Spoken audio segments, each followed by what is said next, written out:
नमस्कार दोस्तों, हरे कृष्णा, राधे राधे। कैसे हैं आप सब लोग। व्रत विधि उपाय में सभी लोगों का स्वागत करती हूँ।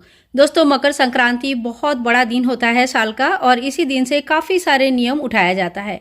आज मैं आप लोगों को बहुत ही बढ़िया एक नियम बता रही हूँ। सभी सुहागन स्त्री को अगर ये नियम लेना भी चाहिए, और अगर ले पाते हैं तो बहुत अच्छा है। तो देखिए, ये नियम क्या होता है। माता पार्वती को हम रेगुलर बेसिस पे डेली सिंदूर चढ़ाते हैं। आप इस नियम को किसी मंदिर में जाकर भी कर सकते हैं, लेकिन हमेशा मंदिर जाना जिनके लिए संभव नहीं है, वो घर पर भी इस नियम को पूरा कर सकते हैं। इसके लिए आपको माता पार्वती की कोई अगर जो विग्रह आपके पास है, आप उनकी पूजन कर सकते हैं, या तो फिर शिव परिवार का जो फोटो है, वो फोटो आपके पास है तो आप उनकी भी पूजन कर सकते हैं। ठीक है, तो आज मैं आपको पूजन करके दिखाती हूँ कि माता पार्वती को सिंदूर चढ़ाने के नियम कैसे लिया जाता है। अखंड सौभाग्यवती का जो माँ से आशीर्वाद किस तरह से लिया जाता है, माँ का प्रसाद किस तरह से लिया जाता है, और पति की लंबी उम्र के लिए इस जो व्रत है, कह सकते हैं, ये जो नियम है, ये उठाया जाता है। तो चलिए शुरू करते हैं आज का वीडियो। तो देखिए, इस पूजा के लिए हमें ज्यादा कुछ नहीं चाहिए। आप अपने मंदिर में इस पूजा को कर सकते हैं। स्नान के लिए एक पात्र ले लिया है। आप लोगों ने अगर फोटो से पूजा कर रहे हैं तो आपको स्नान पात्र की आवश्यकता नहीं है। स्नान कराने के लिए मैंने यहाँ पे शुद्ध जल लिया है, थोड़ी सी फूल लिया है। अगर लाल फूल मिल जाए तो बहुत अच्छा है, नहीं तो जो भी फूल आपको मिलता है वो फूल ले लीजिए। सबसे इंपॉर्टेंट जो होता है वो है सिंदूर की डब्बी। माता के लिए आप चाहे तो अलग से सिंदूर की डब्बी ला सकते हैं, या मंदिर में जो सिंदूर की डब्बी आपके रखा है उससे भी माँ को सिंदूर लगा सकते हैं। लेकिन अपना पहना हुआ सिंदूर कभी भी माँ को नहीं लगाया जाता है, इस बात का विशेष ध्यान रखें। तो सिंदूर की एक डब्बी ले लेंगे, और मंदिर में हम धूप दीप डेली करते ही है, वही दिया है जो मंदिर में हम डेली प्रज्वलित करते हैं। साथ में माँ का एक मूर्ति या फोटो आप ले सकते हैं। शिव परिवार का फोटो अगर आपके पास है तो आप वहां पे भी पूजन कर सकते हैं। तो चलिए शुरू कर लेते हैं पूजन। सबसे पहले देखिए, मैंने यहाँ पे एक स्वास्तिक बना लूंगी। आप जो भी नियम लेंगे उस नियम को ही आपको कंटिन्यू करना है। अगर आपके पास समय कम है, आप इस तरह से स्वास्तिक बनाकर डेली पूजन नहीं कर सकते, तो आप पहले दिन भी इस तरह से पूजन मत करिए। जैसा आप कर पाएंगे डेली, आप उस हिसाब से हमेशा ही नियम वही लीजिए जो आप डेली कंटिन्यू कर सके। ठीक है, क्योंकि आपको जो नियम लेंगे वो नियम आपको एक ही नियम रखना है, कोई चेंज नहीं करनी है। इसके बाद देखिए, माता पार्वती का मेरे पास विग्रह है, तो माता पार्वती का विग्रह का मैं पूजन करूंगी। और अगर आपके पास विग्रह नहीं है तो आप, मैंने बार बार बोल दिया कि आप कैसे पूजन करेंगे। ठीक है, तो इनको देखो स्नान कराएंगे। जय माँ पार्वती, जय माँ पार्वती, जय माँ पार्वती। अखंड सौभाग्यवती के लिए, अखंड सुहाग के लिए, पति की लंबी उम्र के लिए इस पूजन को की जाती है। माँ पार्वती को इस तरह से स्नान होने के बाद आपको जो मंदिर का ही कपड़ा है उससे अच्छी तरह से पोंछ लीजिए, और इसी तरह से माँ का मूर्ति को मैं अच्छी तरह से पोंछ के यहाँ पे आसन में बैठा देंगे। जो है, माँ को हम जो भी आप श्रृंगार पहनाते हो श्रृंगार पहना दीजिए, जो भी आपका नियम है वो श्रृंगार पहना दीजिए। और इस जल को जो है ना, तुलसी में नहीं डाला जाता है, बाकी किसी भी पौधे में आप इस जल को डाल सकते हैं। इसके बाद माँ को हम फूल चढ़ा देंगे। तो जय माँ पार्वती, जय माँ पार्वती, जय माँ पार्वती, ऐसा बोलते हुए कि माँ अखंड सौभाग्य की प्राप्ति हो, आपका आशीर्वाद का प्राप्ति हो, हमेशा ही आपका आशीर्वाद हमारे साथ रहे।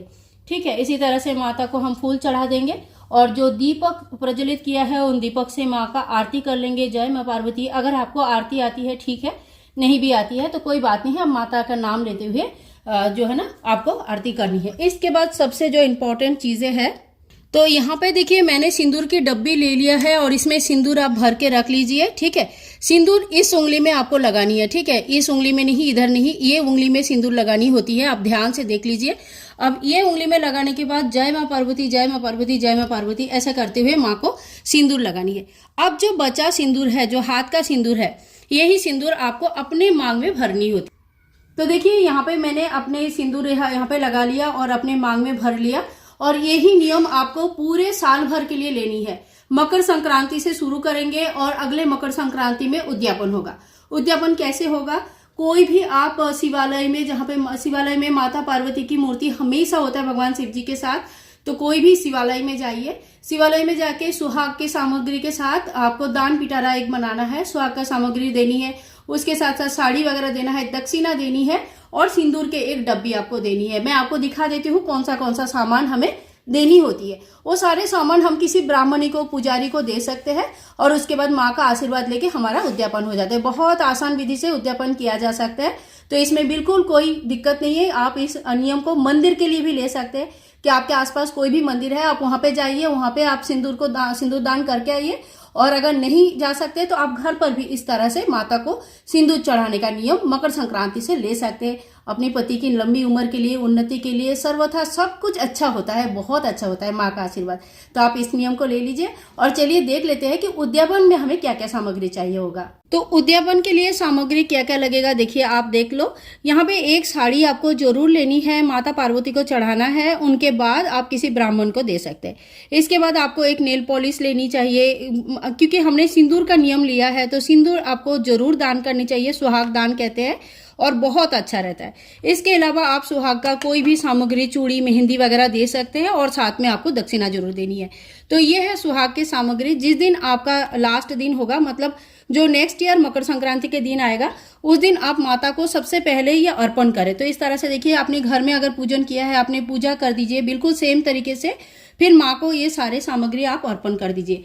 तो इस तरह से जब सामग्री अर्पण होने के बाद माँ को बोलना कि माँ, हाथ जोड़ करके जो भी हमसे गलती हो गई, जो भी हमसे कमी हो गई, उसके लिए आप हमें क्षमा करें और हमें आपके आशीर्वाद की प्राप्ति हमेशा होना चाहिए।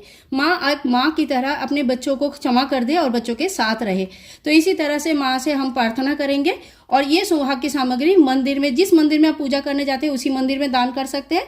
नहीं तो आप अगर घर में पूजा किया है तो अपने आसपास का किसी भी मंदिर में पुरोहित को या तो फिर वहाँ का जो ब्राह्मण है उनको दान कर सकते हैं। तो देखिए, ये है माता को सिंदूर चढ़ाने की सरल विधि, पूजा विधि मैंने आपको बताया, उद्यापन विधि भी बताया। अगर वीडियो पसंद आई है तो please like, share and comment, channel को सब्सक्राइब करके रखें।